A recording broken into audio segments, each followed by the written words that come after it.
दोस्तों जरा इस फोटो को देखिए। हिरोशिमा की गलियों में आज भी आपको ऐसे निशान देखने को मिल जाएंगे। लेकिन जानते हैं ये निशान कैसे बने थे? 6 अगस्त 1945 को जब अमेरिका ने जापान के हिरोशिमा पर एटम बम गिराया था तो उससे निकली हीट इतनी ज्यादा थी कि इसके सामने आने वाले इंसानों की परछाई हमेशा के लिए यहाँ प्रिंट हो गयी। इस एक्सप्लोजन के कारण शहर का टेम्परेचर 4000 डिग्री सेल्सियस तक पहुँच गया था, जिसमें मेटल से लेकर इंसानों की त्वचा और हड्डियां तक पिघल गई थी। ठीक 8:15 पर रुकी ये घड़ी उस समय को दिखाती है जब हिरोशिमा पर लिटिल बॉय नाम का ये बॉम्ब गिराया गया था और अगले कुछ ही पलों में यहाँ के 90,000 से ज्यादा लोग मौत की नींद सो चुके थे। लेकिन अमेरिका यही नहीं रुका और सिर्फ 2 दिन बाद 9 अगस्त 1945 को इसने जापान के एक और बड़े शहर नागासाकी पर भी एटम बम गिरा दिया और वहाँ भी इस विनाशकारी हथियार ने करीब 1 लाख लोगों की जान ले ली।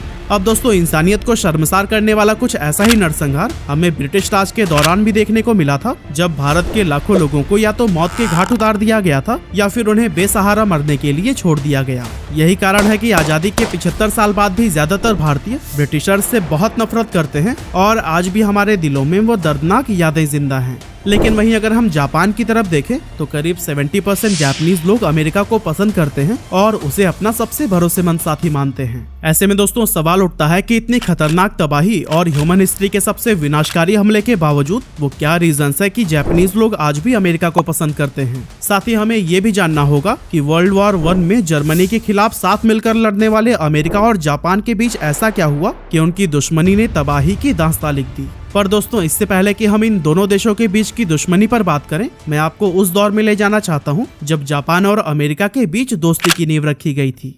तो दोस्तों साल 1868 में जापान में एम्परर मीजी के अंडर इंपीरियल रूल की शुरुआत होती है और कई सौ साल से चले आ रहे टोकुगावा शोगुनाटे रूल को खत्म कर दिया जाता है। अब अगर इसे आसान शब्दों में एक्सप्लेन किया जाए तो साल 1868 के पहले जापान में मिलिट्री का राज हुआ करता था, जहां कहने के लिए एक राजा तो थे लेकिन पावर्स का पूरा कंट्रोल मिलिट्री कमांडर्स के हाथों में था। एम्परर मीजी अमेरिकन आर्मी के साथ मिलकर इन मिलिट्री कमांडर्स के शासन पर हमला कर देते हैं, जिससे कि अब इन मिलिट्री कमांडर्स के हाथों से देश को चलाने का पावर चला जाता है। एक्चुअली टोकुगावा शोगुनाटे जो रूल था ना, वो एक कट्टर राष्ट्रवाद के कॉन्सेप्ट पर बेस्ड था, जिसके कारण जापान में बाहर से आने वाले सामानों और टूरिस्ट के आने पर बैन लगा हुआ था। इससे जापान में इंडस्ट्रियल डेवलपमेंट पूरी तरह से ठप पड़ा हुआ था और यहाँ के लोग सख्त प्रतिबंध में बंधे हुए थे। आज के टाइम पर इस बात का एक एग्जाम्पल नॉर्थ कोरिया के तौर पर देखा जा सकता है। लेकिन इंपीरियल रूल के आने के बाद से सारी सिचुएशन बदल जाती है। जापान में मॉडर्नाइजेशन और इंडस्ट्रियलाइजेशन काफी तेजी से बढ़ता है और वेस्टर्न कंट्रीज के साथ इनके ट्रेड रिलेशंस भी बेहतर होते हैं। अब इस सब के बीच आप सोच रहे होंगे कि इस पूरी सिचुएशन में अमेरिका के लिए ऐसा कौन सा प्रॉफिट छिपा हुआ था जिससे उसने जापान की पूरी सरकार ही पलट दी। एक्चुअली दोस्तों अमेरिका ने ऐसा जापान की मदद करने के लिए नहीं बल्कि एशिया में अपने लिए व्यापार के रास्ते खोलने के लिए किया था। एशिया की तरफ व्यापार के लिए आने वाली अमेरिकन शिप्स को कोल भरवाने के लिए स्टेशंस की जरूरत थी, जो कि उन्हें जापान में आसानी से मिल सकती थी। लेकिन मिलिट्री रूल के दौरान अमेरिकन शिप्स को जापान में आने ही नहीं दिया जाता था, पर यह लोकेशन उनके लिए बहुत इंपॉर्टेंट था। यही रीजन है कि अमेरिका ने जापान में इंपीरियल रूल लाने के लिए पूरी जी जान लगा दी थी। साल 1868 के बाद से दुनिया के लिए जापान के दरवाजे खोल दिए जाते हैं और इस देश का इंडस्ट्रियल डेवलपमेंट रफ्तार पकड़ लेता है। अब अमेरिका जापान के अंदर भी चीजों को बनाने लगा था, जिससे वह एशिया के अंदर अपने देश की बजाय जापान से ही बहुत सारे सामानों का ट्रेड करने लगा। अमेरिका और जापान के बीच उनके रिलेशंस नई ऊंचाइयों पर पहुंच चुके थे, जो कि दोनों ही देशों के लिए फायदेमंद साबित हो रहे थे। साल 1918 में खत्म हुए वर्ल्ड वॉर 1 में भी इन दोनों देशों ने साथ मिलकर ही जर्मनी का सामना किया था और एक साथ ही जीत का स्वाद भी चखा। युद्ध खत्म हो जाने के बाद सेंट्रल पावर्स की जिन टेरिटरीज को एलाइड पावर्स ने जीत लिया था उन्हें आपस में बांट लिया जाता है और जापान को वो टेरिटरीज हाथ लगती है जो एशिया रीजन में मौजूद थी। लेकिन दोस्तों इंपीरियल रूल के अंडर अब जापान के मुंह को खून लग चुका था और ये देश ग्रेटर एशिया बनने का सपना लेकर दूसरे देशों पर कब्जा करना शुरू कर देता है। दोस्तों ग्रेटर एशिया कुछ ऐसा ही कॉन्सेप्ट था जैसा हमारे लिए अखंड भारत था, बस फर्क सिर्फ ये है कि जापान इसे बंदूक की नोक पर हासिल करना चाहता था। साल 1921 तक जापान मंचूरिया पर कब्जा कर लेता है, जो आज के चाइना का नॉर्थ ईस्टर्न इलाका हुआ करता था। लेकिन दोस्तों जापान यहाँ भी नहीं रुकता और देखते ही देखते वो इस रीजन के कई सारे देशों पर कब्जा करने में कामयाब हो जाता है। अमेरिका, ब्रिटेन और फ्रांस जैसे देश जापान को ये हिदायत देते हैं कि उसे अपनी ये वॉर पॉलिसी को छोड़ देनी चाहिए और इन सभी देशों को आजाद कर देना चाहिए। अब दोस्तों अभी तक तो अमेरिका और दूसरे वेस्टर्न देश जापान को समझाने में लगे हुए थे, पर हद तो तब पार हो गई जब साल 1941 में जापानीज इंपीरियल आर्मी ने इंडो चाइना पर कब्जा कर लिया, जो कि उस समय फ्रांस फ्रांस की टेरिटरी हुआ करती थी। अमेरिका ने जापान के इस कदम को बिल्कुल भी हल्के में नहीं लिया और एक ही झटके में जापान को एक्सपोर्ट होने वाले ऑयल, स्टील और दूसरे नेचुरल रिसोर्सेज पर बैन लगा दिया। रिजल्ट ये हुआ कि एक ही पल में जापान की इंडस्ट्रीज पर ताला लग गया और सिकंदर की तरह दुनिया जीतने का ख्वाब लेकर निकली इंपीरियल जापानीज आर्मी को भी अपना कारवां रोकना पड़ गया। अब दोस्तों ये वो दौर था जब दुनिया में वर्ल्ड वॉर 2 चल रहा था और यूरोप के ज्यादातर देश नाजी जर्मनी के साथ युद्ध में लगे हुए थे। अमेरिका अभी तक डायरेक्टली तो वर्ल्ड वॉर 2 का हिस्सा नहीं बना था, लेकिन उसने किसी भी खतरे की आशंका को देखते हुए अपनी आर्मी तैयार कर रखी थी।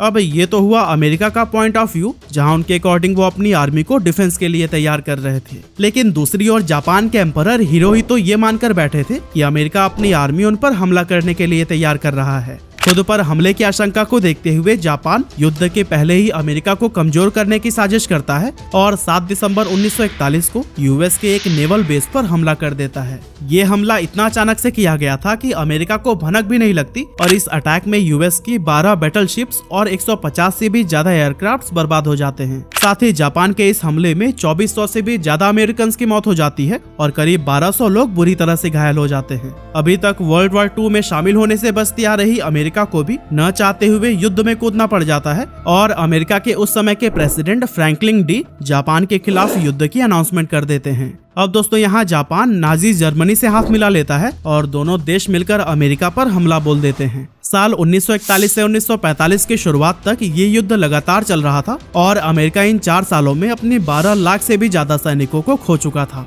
30 अप्रैल 1945 को हिटलर आत्महत्या कर लेता है और जर्मनी एलाइड फोर्सेस के सामने सरेंडर कर देती है। लेकिन हिरोहितो की लीडरशिप वाली जापान अभी भी हार मानने को कतई तैयार नहीं थी। इसी बीच अमेरिकन एक्सपर्ट्स ये अंदाजा लगाते हैं कि अगर युद्ध ऐसे ही चलता रहा तो अमेरिका आने वाले सालों में करीब 30 लाख जाने गंवा देगा और जापान में ये नंबर 1 करोड़ के भी पार चला जाएगा। इन आंकड़ों को सुनने के बाद हैरी ट्रूमन, जो कुछ ही समय पहले अमेरिका के नए प्रेसिडेंट बने थे, वो जापान पर एटम बम गिराने की प्लानिंग करने लगते हैं। इस खतरनाक हमले को करने के पीछे का लॉजिक ये था कि जापान इससे तुरंत सरेंडर कर देगा और फ्यूचर में होने वाली तबाही रुक जाएगी। 26 जुलाई 1945 को एलाइड फोर्सेस के लीडर्स एक डिक्लेरेशन करते हैं जिसके अनुसार अगर जापान सरेंडर नहीं करता तो उस पर न्यूक्लियर हमला करने की धमकी दी गई थी। लेकिन जापान की गद्दी पर बैठे हिरोहितो के कानों में जूं तक नहीं रेंगी और उन्होंने सरेंडर करने से साफ इनकार कर दिया। जापान को हराने का अमेरिका के पास अब एक ही चारा बचा था और आखिरकार उन्होंने अपना ब्रह्मास्त्र इस्तेमाल ही कर दिया। 6 अगस्त 1945 को अमेरिका ने हिरोशिमा पर एटम बम गिराया और पूरे शहर को खाक कर दिया। अब दोस्तों इतनी दर्दनाक दृश्य देखने के बाद किसी की भी रूह कांप जाती है, लेकिन आपको जानकर हैरानी होगी कि जापानीज एम्परर हिरोहितो अभी भी सरेंडर करने से इनकार कर देते हैं। इसके बाद से 9 अगस्त 1945 को नागासाकी पर दूसरा एटम बम गिराया जाता है और इन दोनों इंसिडेंट्स में करीब 2 लाख जापानीज लोगों की जान चली जाती है। अब दोस्तों इस पॉइंट पर हिरोहितो के पास सरेंडर करने के अलावा और कोई चारा नहीं बचता है और इस तरह से वर्ल्ड वॉर 2 का अंत हो जाता है।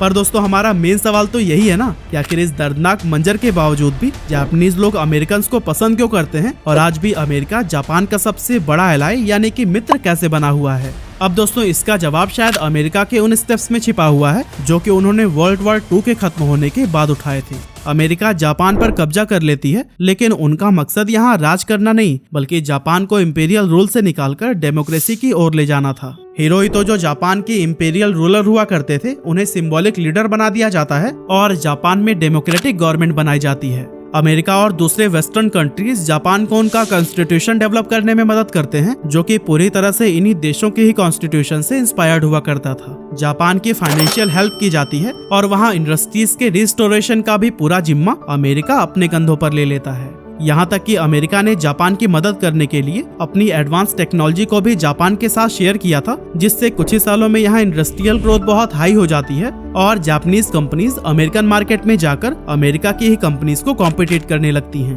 हालांकि अमेरिका यहाँ इस बात को सीरियसली नहीं लेता और अपने मार्केट्स को जापानीज कंपनीज के लिए खुला छोड़ देता है। आज हम जापान को टेक्नोलॉजिकल एडवांसमेंट और इंडस्ट्रियल ग्रोथ की जिस हाइट पर देख रहे हैं, उसमें अमेरिका का सबसे बड़ा योगदान कहा जाएगा और शायद यही कारण है कि हिरोशिमा और नागासाकी में हुए कत्लेआम के बावजूद जापान के लोग अमेरिकन से बिल्कुल भी नफरत नहीं करते। वहाँ के लोग अमेरिका के उस कदम को जापान के शासक हिरोहितो की गलती मानते हैं और अमेरिका को उनका भला चाहने वाला कहते हैं। हालांकि दोस्तों एक रियलिटी ये भी है कि अगर अमेरिका उस समय जापान की रीडेवलपमेंट में मदद नहीं करता तो उसे इंसानियत को शर्मसार करने वाले इन हमलों के दाग हमेशा के लिए सहने पड़ते, जो कि आज शायद काफी हद तक धुल चुके हैं।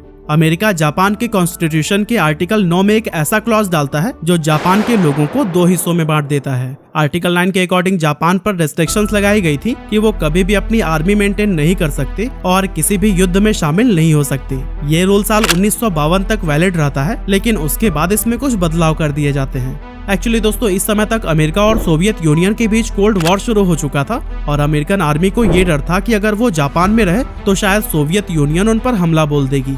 इसी को देखते हुए अमेरिका जापान को उनकी गवर्नमेंट उन्हीं के हाथों में सौंप कर निकल जाती है और आर्टिकल 9 में ये क्लॉज डाल दिया जाता है कि जापान वॉर के लिए तो नहीं लेकिन सेल्फ डिफेंस के लिए आर्मी जरूर मेंटेन कर सकती है। 19 जनवरी 1960 को अमेरिकन प्रेसिडेंट ड्वाइट डी और Japanese prime minister Nobusuke Kishi के बीच treaty of mutual cooperation and security sign की जाती है, जिसमें अमेरिका जापान से वादा करता है कि अगर कोई भी देश जापान पर हमला करता है तो ये अमेरिका पर हमला माना जाएगा और अमेरिका खुद उसके खिलाफ युद्ध में शामिल होगी। हालांकि दोस्तों अमेरिका ने अफगानिस्तान और यूक्रेन के साथ जो किया उसको देखकर जापान का विश्वास कमजोर हुआ है और 2014 में उस समय के Japanese prime minister Shinzo Abe ने आर्टिकल 9 में बदलाव करके जापानीज डिफेंस फोर्सेस को पहले से ज्यादा पावर दी है। साथ ही जापान ने पिछले कुछ सालों से अपना डिफेंस बजट भी बढ़ा लिया है, जिससे कि किसी भी वॉर की सिचुएशन के लिए वो खुद को पहले से रेडी कर पाए। हालांकि इतने साल बीत जाने के बावजूद जापान ने न्यूक्लियर वेपन से अभी भी दूरी बनाई हुई है और वो मौत की उस घड़ी को कभी भी नहीं भुलाना चाहता जिसने उसके लोगों को अनगिनत आंसू दिए हैं। वैसे दोस्तों आपको क्या लगता है, जापान पर न्यूक्लियर अटैक करना अमेरिका का सही फैसला था या फिर नहीं? आप अपना ओपिनियन हमें कमेंट करके जरूर बताइएगा।